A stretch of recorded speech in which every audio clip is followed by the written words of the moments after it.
ই bike আসলে খুব simple একটা মেকানিজমের মাধ্যমে চলে। এটা ব্যাটারি দিয়ে পাওয়ার্ড হয় এবং এটার মধ্যে মোটর আছে, মোটরের মাধ্যমে চলে। বাইকটা আমি স্টার্ট করলাম। স্টার্ট করার মাধ্যমে আমরা দেখতে পাচ্ছি এখানে পার্কিং উঠে আছে, ভোল্ট দেখা যাচ্ছে 72 ভোল্ট, এবং বাইকটা কত কিলো চলছে? ৬,৯৩০ কিলোমিটার। তো আমি যখন বাইকটা এই যে পার্কিং বাটনটা প্রেস করব, বাইকটা রেডি টু ড্রাইভ। হ্যাঁ, এখানে অন্যান্য যে সুইচ গুলো আছে, যেমন indicator switch,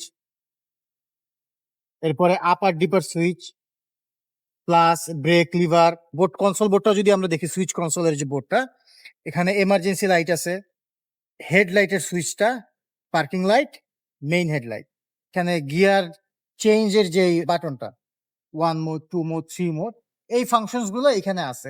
basically electric bike আসলে সবগুলো একই ধরনের মেকানিজমেই চলে, এই ফাংশনিং গুলোই সব ধরনের ইবেকে আসলে ব্যবহৃত হয়।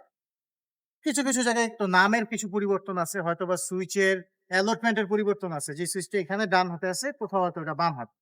পাশাপাশি এই বাইকের আরো কিছু ফাংশনস আমি আপনাদের সাথে শেয়ার করতে চাচ্ছি, যেমন এই বক্সটাতে অনেক স্পেস থাকে।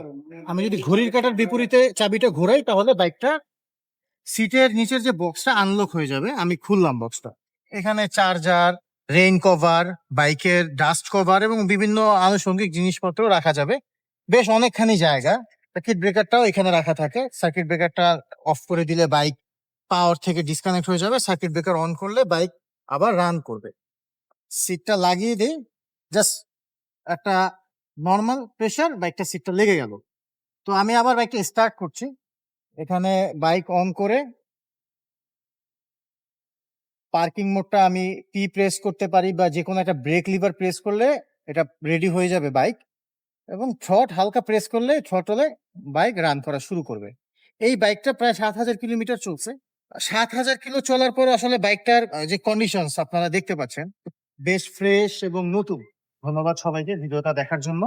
ই বাইকের আশা করি আপনাদের অনেকের কোয়েরিজ কিভাবে চলে এবং কিভাবে ব্যবহার করতে হয়, এই ভিডিওটা দেখলে পরিষ্কার হয়ে যাবে।